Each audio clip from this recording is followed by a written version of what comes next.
assez de cultes de ce genre dans des situations aussi compliquées.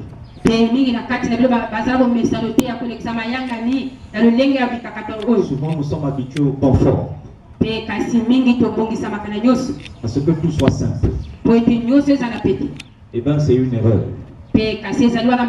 Il y a ce qu'on appelle dans la vie les faibles commencements. Je croyais que tu étais d'accord avec moi. Amen. Alléluia. Amen. Alors ici ne te gêne pas de dire Amen. Amen veut simplement dire je suis d'accord. Ou ça veut dire qu'il en soit ainsi. Quand on dit Amen, ce n'est pas une plaisanterie. Nous acceptons les paroles prophétiques de foi que déclare l'homme de Dieu. Donc nous vous remercions pour votre courage. Vous qui êtes du quartier, et vous qui n'êtes pas du quartier, qui venez de très loin, vous avez mis de côté tous vos programmes pour faire honneur au Seigneur ce matin. Ce n'est pas parce que nous ne sommes peut-être pas assez nombreux ce matin que Jésus n'attirera pas des âmes ici.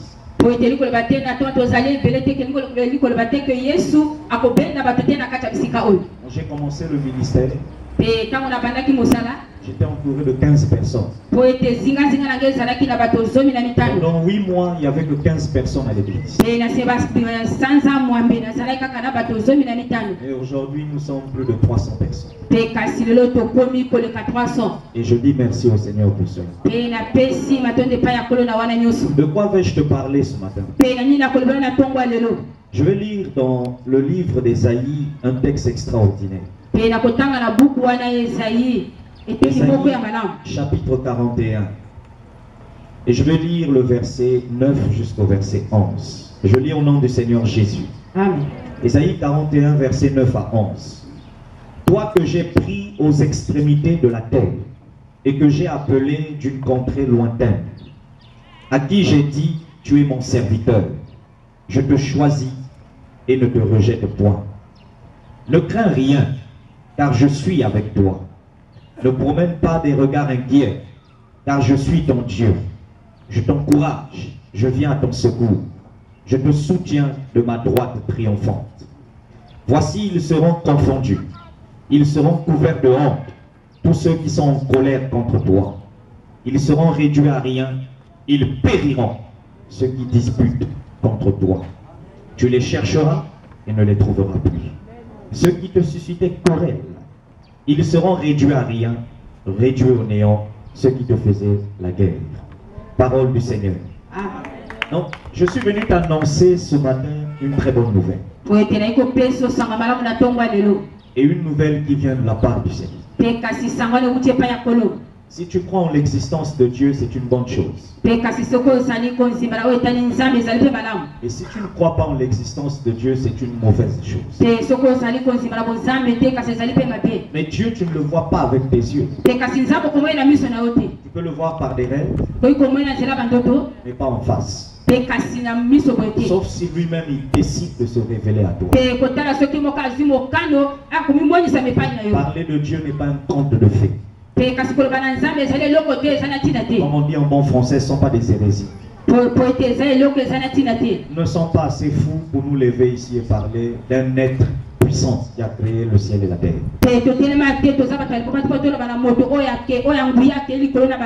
Et ce n'est pas du fanatisme. Mais notre foi en Dieu est une folie pour celui qui ne croit pas. D'ailleurs, la Bible dit que les choses de Dieu sont des folies aux yeux des hommes. Et ce matin, ce sur quoi j'aimerais m'appuyer précisément. Le message de ce matin va parler à des gens qui nous suivent au loin. Et ce message va aussi s'adresser aux pasteurs de cette église. Au couple pastoral qui va rester ici. À tous les responsables. À toutes les âmes qui sont derrière le couple pastoral.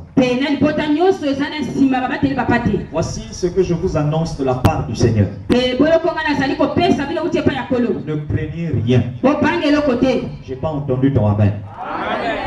Et voilà sur quoi j'aimerais m'appuyer. Ne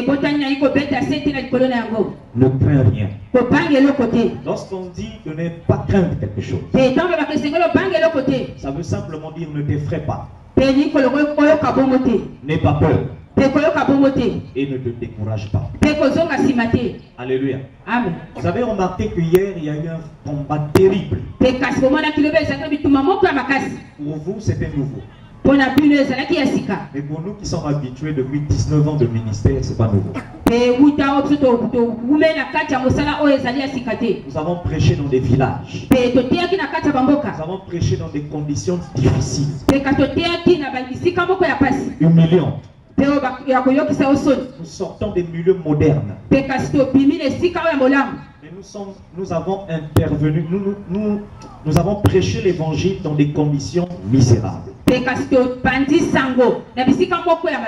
chaque fois qu'on se levait devant un peuple, chaque fois qu'on parlait aux gens, une voix résonnait dans nos cœurs. Et cette voix nous disait ceci: ne craignez pas ce que vous voyez. Est-ce que tu entends ce que je dis? Amen. Alléluia. Amen. Que les obstacles que tu vois ne t'effraient point. Vous savez, lorsque je venais, j'ai constaté que depuis mon quartier et les quartiers voisins, le ciel est normal. Et lorsque nous sommes rentrés au niveau des cimetières de Vindulu, le ciel est sombre. Il est menaçant. Sans qu'il va pleuvoir. J'ai eu peur. Et le Saint-Esprit m'a dit: ce matin je t'ai dit, ne crains rien. Alléluia. Amen. Dis à ton voisin: ne crains rien. Non, dis bien: ne crains rien. Donc, tu as peur de lui dire: ne crains rien. Acclamons le Seigneur.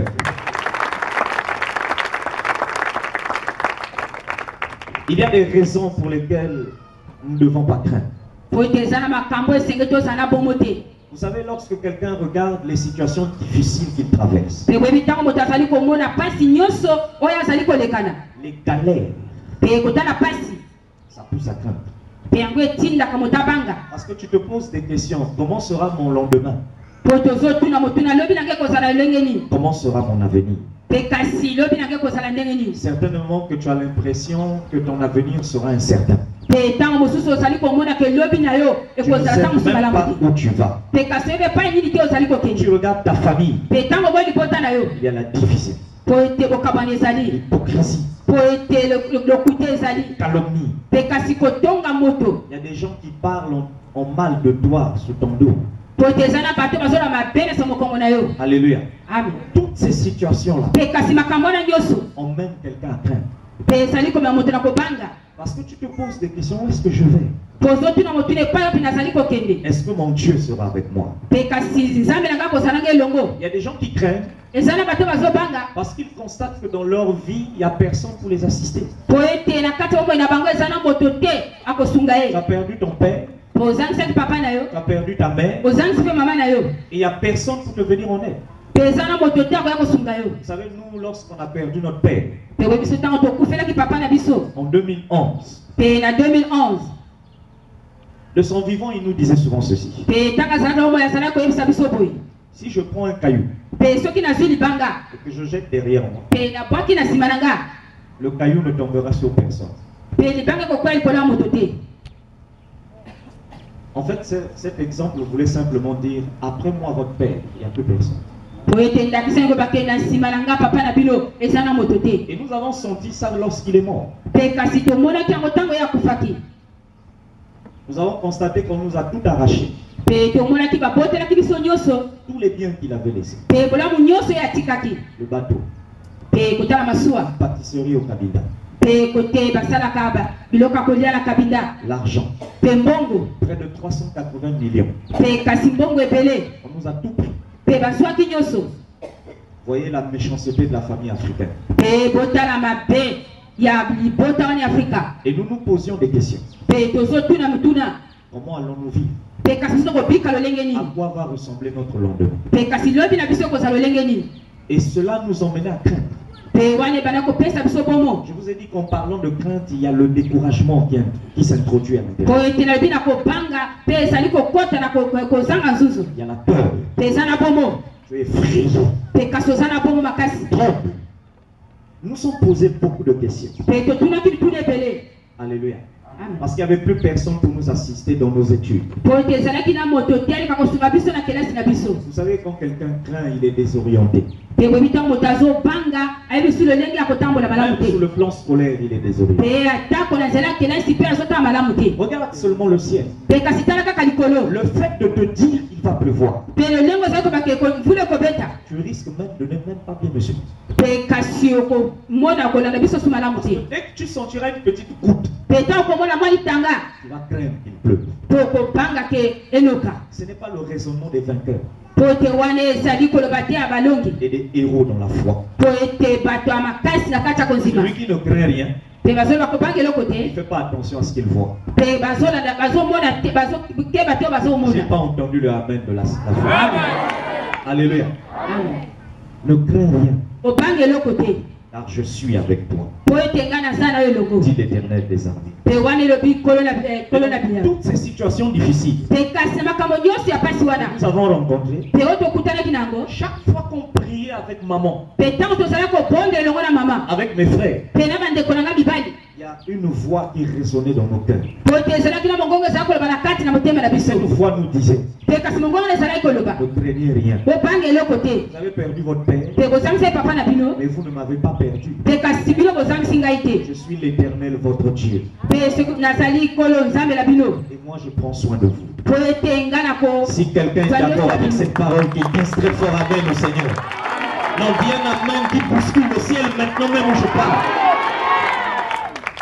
Dis à ton parent, ton voisin qui est à côté de toi, ne crains rien. Non, dis-le bien, ne crains rien. Tiens vers l'épaule et puis dis-lui, à partir d'aujourd'hui, cesse d'être effrayé. Mais comment tu ne dis même pas? C'est compliqué. Dis-le, dis, parle à ton voisin. C'est pas un jeu d'enfant. Alléluia. Amen. Et puis acclame pour ton voisin à côté, parce qu'il a au moins ardoré un sourire. Alléluia. Amen. J'ai découvert qu'il y a des gens qui craignent dans la vie lorsqu'ils regardent les souffrances de leur dette. Vous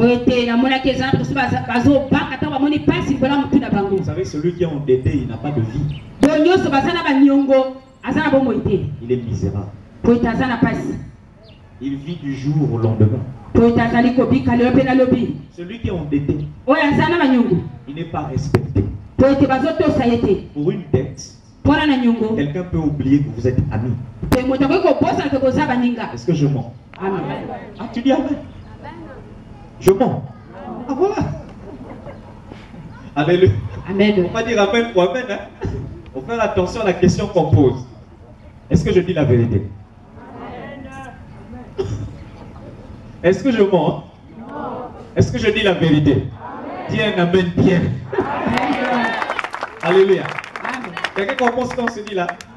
Et celui qui est dans les dettes vit dans le suspense. Et quand il reçoit un coup de fil de la personne, oh là là. Alléluia. Des créanciers, ça dit tu ne sais même pas quelle réponse donner. Vous savez qu'à cause des dettes, vous pouvez être à Pointe-Noire et dire à quelqu'un je suis à Brazza. Vrai ou faux? Alléluia. Amen. Vous pouvez être dans la chambre et dire à l'enfant, si on me cherche, dites que je suis sorti. Et l'enfant aussi, il ira devant le créancier. On va lui dire, ouais, papa ou maman? Papa a dit qu'il est sorti.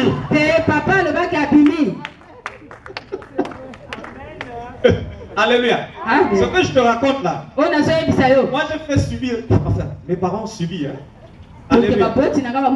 Un jour mon père m'a dit, Dis que je suis sorti. Je suis arrivé devant l'intéressé. Il m'a demandé où est ton père. J'ai dit papa est dans la chambre. Et il a dit qu'il est sorti. Mon père a dit... Est-ce que je dis pas pasteur avance? Alléluia. Depuis la chambre, il a tenu la tête. Il dit ah! Et c'est de là qu'on dit, enfin, que la majorité des parents est arrivé à comprendre ceci. Il faut toujours préciser à l'enfant. Ne dis pas que je t'ai dit. Ça va? Amen. Alléluia. Amen. Donc dis avec moi, les dettes c'est compliqué. Les dettes c'est compliqué. Non, dis-le bien, c'est compliqué. Dis fort, nous sommes un peuple victorieux. Mais nous refusons les dettes dans nos vies. Au nom de Jésus de Nazareth. Libère un amen puissant et les anges travaillent. Les charges et les responsabilités lourdes peuvent t'emmener à craindre. Amen. Amen. Et le Seigneur a dit un jour à Josué, il avait une charge terrible. Celle de conduire tout un peuple. Comme aujourd'hui le couple évangéliste. Vous avez à partir d'aujourd'hui la charge de conduire tout ce peuple. Papa Bib et maman du Tricia ne seront plus là. On sera plus là, père mon amant, hein? Père ma. Ah, bon. De façon permanente. Vous ne nous verrez plus le matin, à midi et le soir. Alléluia. Alléluia. Amen. Par téléphone, oui. Par quelques rencontres, oui. Mais désormais, vous serez seuls ici. Sans papa, sans maman.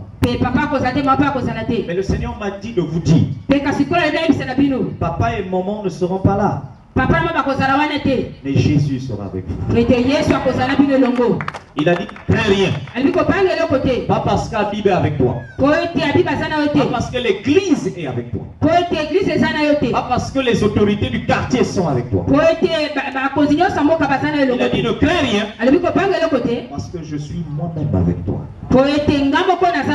Et quand Dieu est lui-même avec toi, là où il y a les ténèbres, là où tout est sombre, il frayera un chemin. Même dans le désert, Jésus est Seigneur. Je n'ai pas entendu ton amen bien. Dis avec moi, Jésus est Seigneur. Celui qui craint se décourage. Il n'arrive plus à avancer. Celui qui craint fait attention à ce qu'il voit. Les membres de l'église. Et vous vous dites, il y a peu d'âmes. Il n'y a pas assez de personnes. Et ça vous emmène à craindre. Vous vous posez des questions, comment sera le lendemain de cette église? Vous savez, quelqu'un a dit un jour, la réalité n'est pas forcément la vérité. La réalité nous montre que les choses sont difficiles. Mais la vérité dit que les choses ne resteront pas toujours difficiles. Parce que nous servons un Dieu vivant. La Bible nous parle d'un jeune garçon qu'on appelait David. Et la Bible dit qu'à son époque, il y avait un gaillard, un géant, nommé Goliath. Goliath terrorisait Israël. Il faisait peur à Israël. Rien que son apparence. Il avait 3 mètres de haut. De taille, 3 mètres de haut. Et la Bible déclare, suivez-moi ici s'il vous plaît, que lorsqu'il s'approchait des soldats israéliens, tous les soldats avaient peur. Tous les soldats paniquaient. Donc les gens faisaient, malgré qu'ils étaient militaires, malgré qu'ils avaient la tenue, eux ils faisaient attention à ce qu'ils voyaient. Et qu'est-ce qui les effrayait? La taille de Goliath. David n'avait que 18 ans à cette époque. Et lui s'approche. Vous voyez un gamin de 18 ans. Il regarde Goliath. Et il dit, quelle est cette incirconcis, cet impoli qui ne respecte pas l'Éternel? Les généraux avaient peur. Les autorités, les principautés de l'armée avaient peur. Un petit de 18 ans n'avait pas peur. N'ayez pas peur de ce quartier. Je me suis rendu compte que la sorcellerie de ce quartier travaille par des maladies.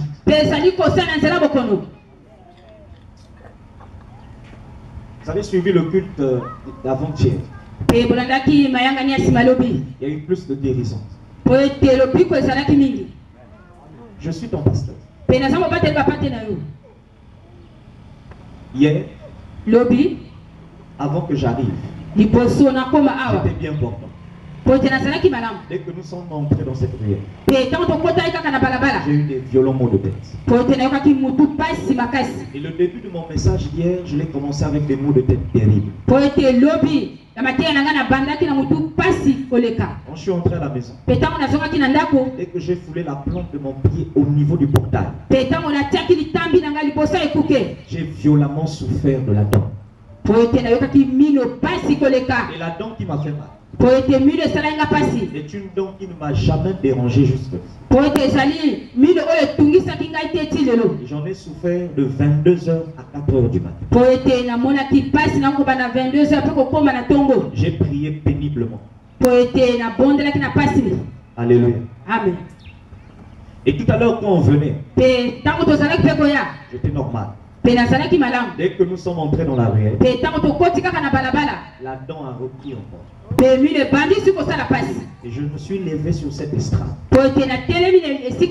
avec des douleurs. Et pourquoi je parle? Je vois bien qu'il pleuvait. C'est parce que dans mon cœur, je suis conscient d'une chose. La foi ne fait pas attention à ce que mes yeux voient. La foi ne fait pas attention à ce que mon corps physique ressent. La foi est une folie pour le scientifique, pour celui qui est un athée, c'est-à-dire celui qui ne croit pas. La Bible dit que la foi est une bêtise pour les hommes. Tu aurais été à ma place, tu te serais dit, je ferais mieux de prendre du recul. Mais lorsque j'étais au salon, du couple qui nous reçoit ici, j'ai entendu la voix du Seigneur de mon cœur me dire, ne plains rien. Au contraire, la qualité des attaques que vous subissez prouve la qualité de la grandeur spirituelle que vous avez. Plus la gloire d'une personne est grande, plus les obstacles se feront grands. On n'attaque pas un petit dans le combat. Le petit, on les fait. Un grand, on réfléchit comment l'attaquer, comment l'atteindre. Et je déclare ici que tous ceux qui sont présents sont des grands. Dieu amène bien et la chose se réalise. Amen. Pasteur, ne craignez rien. Soyez comme moi. Vous avez vu que le deuxième jour, il a pleuviné. On m'a mis à ma disposition un parapluie et j'ai dit non. C'est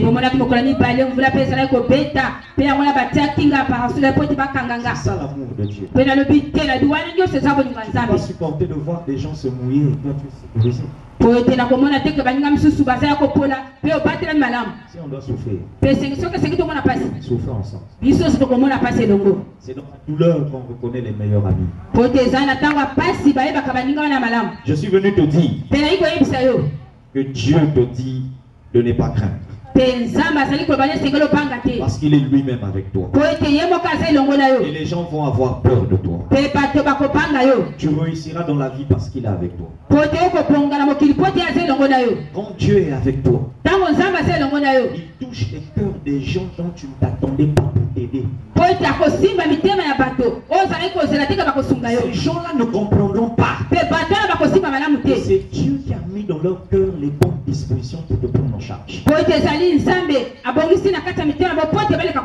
Ils se diront c'est mon amour pour toi. C'est ma considération pour toi. C'est normal. C'est parce qu'ils ne comprennent pas les choses divines. Mais la Bible dit le cœur du roi est dans la paume de la main de Dieu. Et il penche le cœur du roi là où il veut. Dieu lui-même prendra le cœur de quelqu'un qui doit t'aider dans la vie.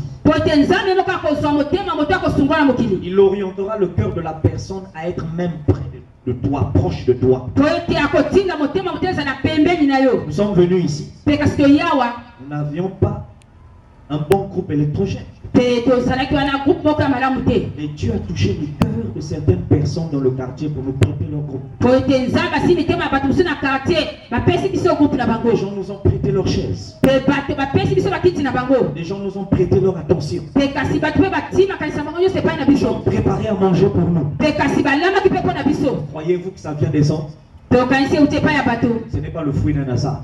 Je ne crois pas au hasard. Même aux coïncidences. La Bible dit Dieu fait chaque chose bonne en son temps. Nous servons un Dieu fidèle. Un Dieu vivant. Il a dit ne crains rien. Je suis avec toi. Si au moment où tout est pénible, au moment où tu pleures de faim, quelqu'un viendra et il te dira pourquoi tu ne m'as pas demandé. Tu as pris la décision d'aller vaincre et se battre avec Goliath. Son propre frère qui faisait partie de l'armée du roi Saül s'est levé et il a dit à David, tu es un orgueilleux. Moi je te connais depuis toujours. J'ai toujours montré qu'il n'y a que toi. Pourquoi tu es bizarre? Pourquoi tu dis que tu vas vaincre cet homme? Nous sommes mieux armés que toi. Nous n'arrivons pas. Tu n'as que 18 ans. Et tu prétends vaincre cet homme. Pars à la maison. Va vers papa et maman. Le Seigneur m'a dit que dans ce quartier, dans vos familles, dans votre environnement, même au milieu de vos relations privilégiées, il y aura toujours des gens qui ne vont pas vous comprendre. Ils ne comprendront pas vos choix, vos décisions. Ils ne seront toujours pas d'accord.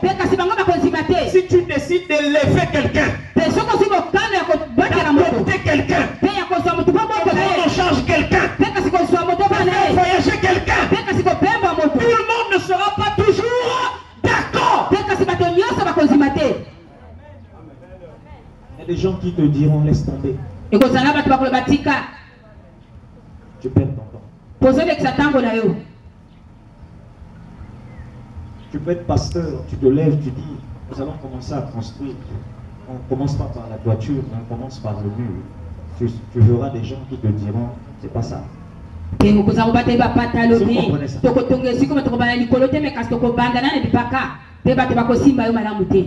gens te diront commence par la toiture. Donc, le monde ne sera pas toujours d'accord avec tous vos choix ici.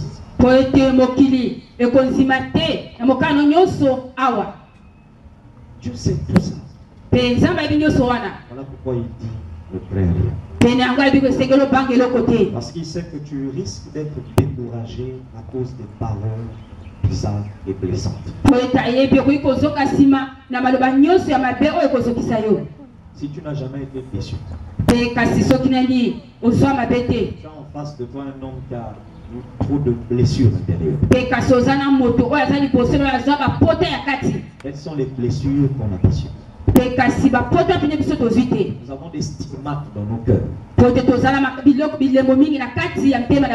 Mais au-delà de tout cela, et de toutes ces choses, nous avons compris une chose avec Dieu. Celui qui se confie en l'Éternel ne sera jamais confondu.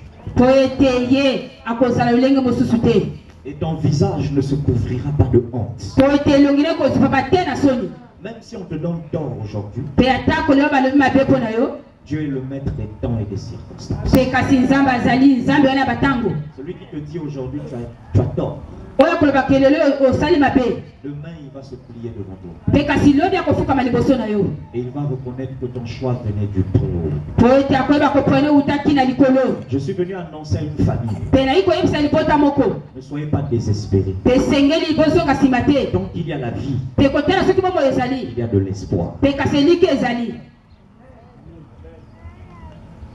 Nous les hommes, nous disons souvent ceci: quelle que soit la durée de la nuit, le soleil finit toujours par. Quelle que soit la menace du ciel, les éclats du soleil vont finir par. Il a pleuviné tout à l'heure.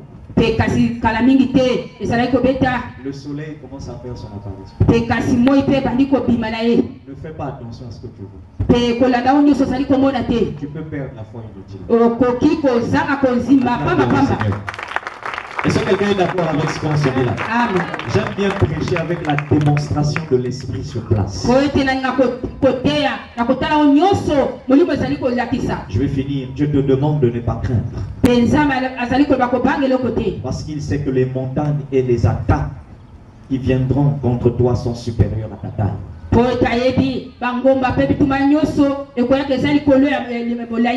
Goliath était supérieur à la taille de David.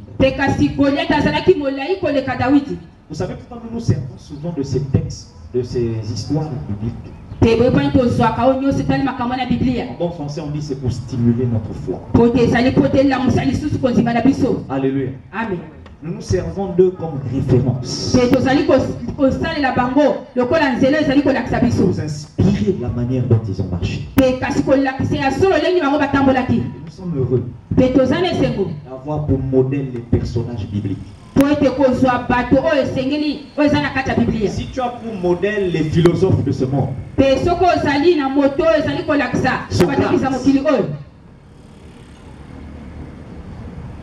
et bien encore, il y en a plein. Je t'informe. Socrate, avant de mourir, a reconnu qu'il y a un Dieu quelque part.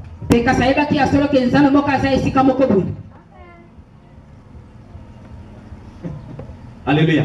Amen. Il y a un cantique merveilleux que nous chantons souvent. Ça n'a pas été chanté par un chrétien, ni par un religieux, mais ça a été chanté par un athée. Et est devenu populaire. Le chant dit ceci: Dieu tout-puissant, comme mon cœur considère ton univers et par ton pouvoir. Ce chant n'a pas été chanté par un religieux. Il a été composé, créé par quelqu'un qui avait passé toute son enfance, son adolescence, son âge mature, adulte, à ne pas croire à l'existence d'un Dieu véritable.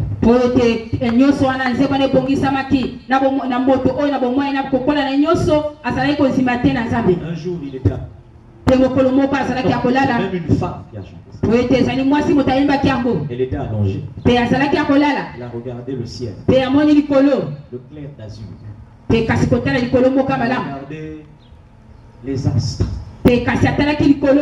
Elle s'est rendu compte d'une chose: une maison ne peut pas exister sans qu'il y ait eu un maçon. Donc il y a un Dieu quelque part. Alléluia. Et je suis venu t'informer que les montagnes de terre, les problèmes, la souffrance, le désespoir, c'est plus grand que ta taille. Mais le Seigneur m'a dit de te dire, c'est plus grand que ta taille. Mais ce n'est pas plus grand que ta foi. J'ai pas entendu ton amen. J'ai toujours pas entendu ton amen. La Bible dit que si quelqu'un a la foi comme un grain, c'est petit, hein? Alléluia. De se lever. C'est une, je sais pas quoi là. Alléluia. Il dit ceci. Avec cette petite foi, tu peux dire à la montagne, déplace-toi. Elle t'obéira. Il parlait des difficultés énormes. Des situations bizarres. La foi, ce n'est pas l'espérance. Espérer, c'est souhaiter.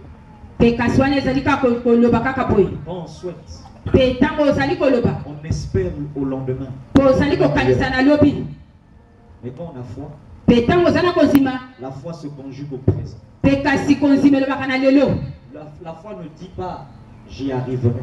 Mais la foi dit je suis déjà arrivé. Voilà pourquoi David pouvait dire devant les menaces de ses ennemis, je ne.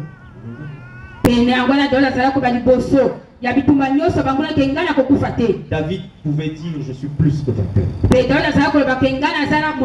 Et il a regardé Goliath. Goliath s'est mis à l'insulter. Goliath lui a maudit. Dans ce quartier, il y a des sorciers qui vont vous maudire. Il y a des gens qui sont dans des loges, des sciences occultes, ils vous maudiront. Il y a même des gens qui ne sont ni sorciers ni rien, mais ils vous maudiront par des moqueries. Ils passeront devant l'église et puis ils diront oh c'est encore ces voyous là. Mais vraiment au Congo on aime bien les églises hein, et puis ils se font de l'argent, ils sont là. Ces gens vont oublier que lorsqu'on prêchait ici, il pleuvait, il y avait des menaces. Nous ne leur avons demandé aucun sou. Même pas un franc. On s'est levé sous la pluie. Et sous la pluie, nous avons dit haut et fort, nous sommes venus vous apporter Jésus. Et rien que Jésus dans votre vie. Et David a dit, lorsqu'il a regardé Goliath, Goliath a maudit David. David a pris la parole. Et il lui a dit, tu viens contre moi en invoquant tes dieux, en faisant appel à tes esprits. Mais moi David, serviteur du Dieu d'Israël, je me lève contre toi au nom de l'Éternel des armées. Oh, on dit un amen fort, fort, fort, fort. Amen. Et il dit aujourd'hui même, je vais trancher ta tête. Il n'avait pas encore vaincu Goliath. Et sa foi voyait déjà Goliath avec une tête décapitée. C'est-à-dire comment ta foi voit l'échec de tes problèmes. Je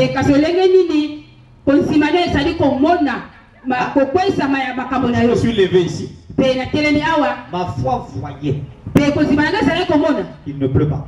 Et mes yeux voyaient qu'il pleuvinait. C'est un contraste.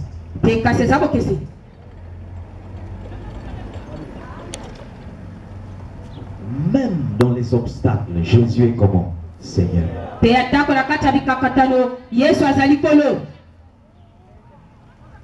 Je t'encourage à croire. Je t'encourage à croire. Et ne crains rien. Je suis avec toi. Il dit ne promène pas des regards inquiets. Je suis ton Dieu. Nous aimons bien dire il est le père des orphelins. Et on dit souvent le mari des veuves. Moi j'ai pas lu qu'on a dit mari des veuves. Dieu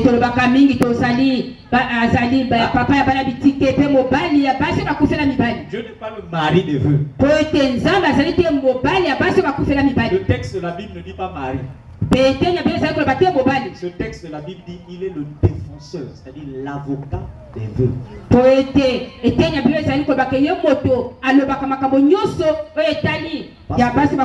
Dieu sait qu'une veuve est toujours accusée à tort.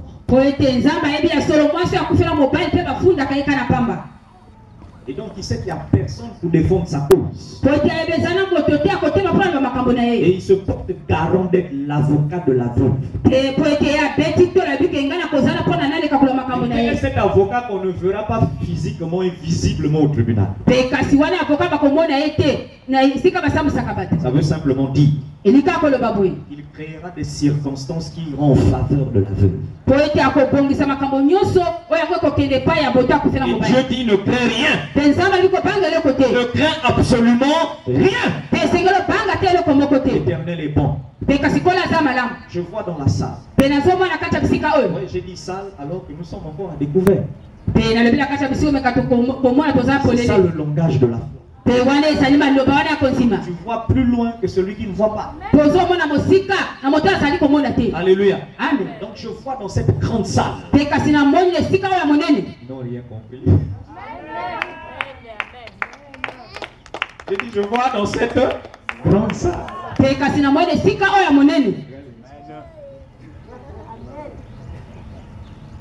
J'ai dit que je vois où? Où ça? Mais qui devait être la première personne à m'encourager? Ce sont les responsables. Alléluia. J'ai dit je vois, regarde même ceux qui vont travailler avec le pasteur. Alléluia. Je vois dans cette merveilleuse et très belle salle.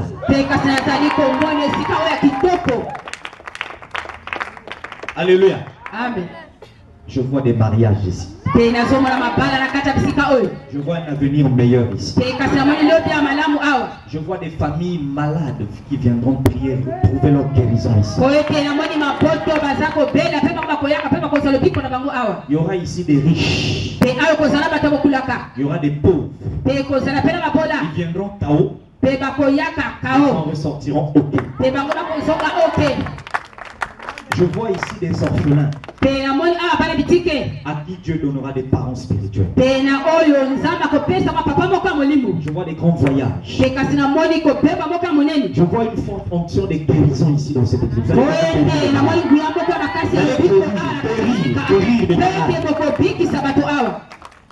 Alléluia. Il y aura une puissance extraordinaire. Le Seigneur m'a dit les débuts de cette œuvre.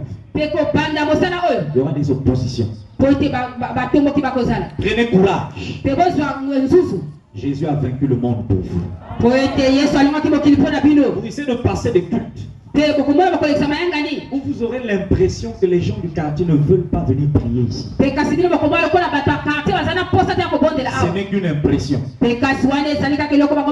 Tout ce qui prie n'est pas forcément de l'ordre.